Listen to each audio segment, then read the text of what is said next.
श्वेते वृषे समारूढ़ा श्वेत अंबर धरा शुचि महागौरी शुभम दद्यात् महादेव प्रमोदात्। बोलो महागौरी माता की जय। राधे राधे मेरे प्यारे भाइयों बहनों माताओं व बंधुओं, संस्कार की बातें चैनल में आपका स्वागत है। बंधुओं, आज नवरात्रि के 8वें दिन मैं आपको सुना रही हूँ दुर्गा माता के 8वें स्वरूप माँ महागौरी की पूजा अर्चना और महागौरी की कथा। जैसे कि इनके नाम से स्पष्ट है कि इनका वर्ण पूर्ण रूप से गौर अर्थात सफेद है। इनके वस्त्र भी सफेद रंग के हैं और सभी आभूषण भी श्वेत हैं। इनका वाहन वृषभ अर्थात बैल है। इनके 4 हाथ हैं। इनका ऊपर वाला दाहिना हाथ अभय मुद्रा में है और नीचे वाला हाथ में त्रिशूल है। बाईं ओर के ऊपर वाले हाथ में डमरू और नीचे वाले हाथ में वर मुद्रा है। ऐसा वर्णन मिलता है कि भगवान शिव को पति रूप में पाने के लिए इन्होंने हजारों सालों तक कठिन तपस्या की, जिस कारण इनका रंग काला पड़ गया। लेकिन बाद में भगवान महादेव ने गंगा के जल से इनका वर्ण फिर से गौर कर दिया।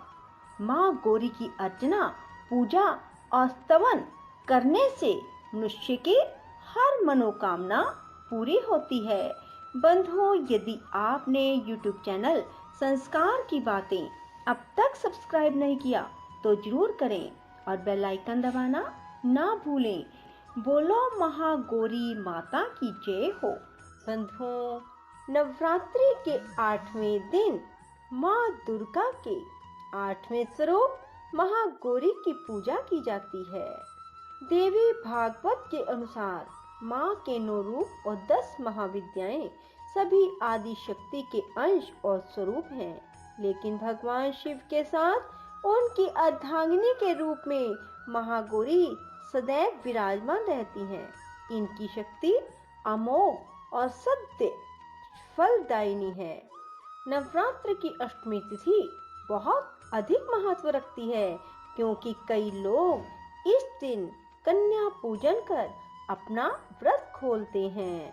बंधुओं, अब मैं आपको बताऊंगी माँ का ध्यान मंत्र क्या है। माँ का ध्यान करते समय इस मंत्र को जपें।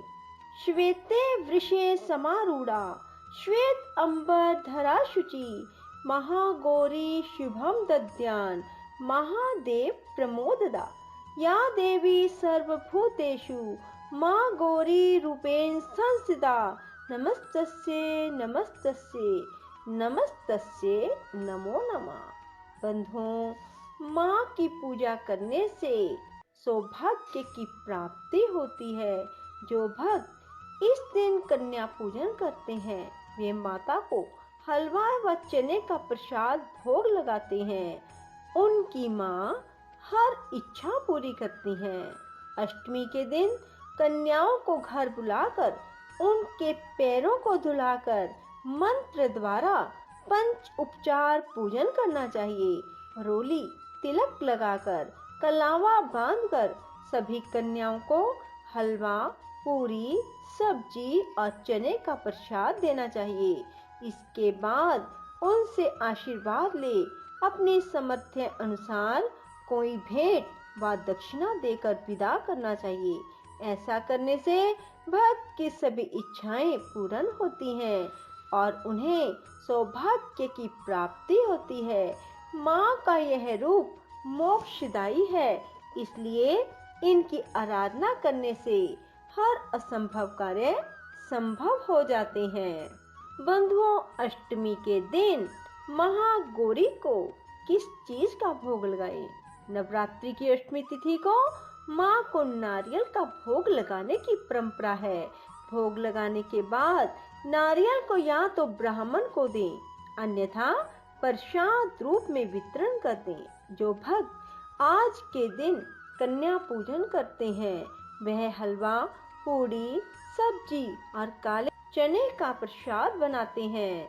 महागौरी को गायन और संगीत अति प्रिय है। भक्तों को पूजा करते समय गुलाबी रंग के वस्त्र पहनने चाहिए। गुलाबी रंग प्रेम का प्रतीक है। एक परिवार को प्रेम के धागे से गूंथ कर ही रखा जा सकता है, इसलिए नवरात्र की अष्टमी को गुलाबी रंग पहनना शुभ माना जाता है। बंधुओं, महागौरी का स्वरूप कैसा है? देवी भागवत पुराण के अनुसार महागौरी का वर्ण पूर्ण रूप से गौर अर्थात सफेद है। इनके वस्त्र और आभूषण भी सफेद रंग के हैं।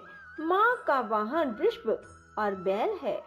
माँ के दाहिनी हाथ अभय मुद्रा में है और नीचे वाला हाथ में दुर्गा शक्ति का प्रतीक त्रिशूल है।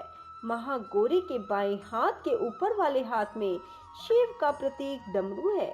डमरू धारण करने के कारण इन्हें शिवा भी कहा जाता है। माँ के नीचे वाला हाथ अपने भक्तों को अभय देता हुआ वर मुद्रा में है। माता का यह रूप शांत मुद्रा में दिखाई देता है। इनकी पूजा करने से सभी पापों का अंत हो जाता है। बंधुओं, माँ गौरी की तपस्या करना बहुत कल्याणकारी है। माता की तपस्या से प्रसन्न होकर भगवान शिव ने उनसे गंगा स्नान करने के लिए कहा। जिस समय माँ पार्वती स्नान करने गई, तब देवी का एक स्वरूप श्याम वर्ण के साथ प्रकट हुआ, जो कौशिकी कहलाई, और एक स्वरूप उज्जवल चंद्र के समान प्रकट हुआ, जो महागौरी कहलाई। गौरी रूप में माँ अपने हर भगत का कल्याण करती हैं और उन्हें समस्याओं से मुक्त करती हैं। जो व्यक्ति किन्हीं कारणों से 9 दिन तक उपवास नहीं रख पाते, उनके लिए नवरात्र में प्रतिपदा और अष्टमी तिथि को व्रत रखने का विधान है। इससे 9 दिन व्रत रखने के समान फल की प्राप्ति होती है। बंधुओं, माँ का नाम महागौरी कैसे पड़ा? देवी भागवत के अनुसार देवी पार्वती का जन्म राजा हिमालय के घर हुआ। देवी पार्वती को मात्र 8 वर्ष की उम्र में अपने पूर्व जन्म की घटनाओं का आभास हो गया। तब से ही उन्होंने भगवान शिव को पति रूप में प्राप्त करने के लिए तपस्या शुरू कर दी। अपनी तपस्या के दौरान माता केवल कंदमूल, फल और पत्तों का आहार करती थी। बाद में माता पार्वती ने केवल वायु पीकर तप करना आरंभ कर दिया। तपस्या से देवी पार्वती को महान गौरव प्राप्त हुआ, इसलिए इनका नाम महागौरी पड़ा। इस दिन दुर्गा सप्तशती के मध्यम चरित्र का पाठ करना विशेष फलदायी होता है। बोलो महागौरी माता जी की जय हो। राधे राधे, जय श्री कृष्णा। बंधुओं, यदि आपको हमारी वीडियो पसंद आए तो इसे लाइक करें और शेयर भी जरूर करें। धन्यवाद।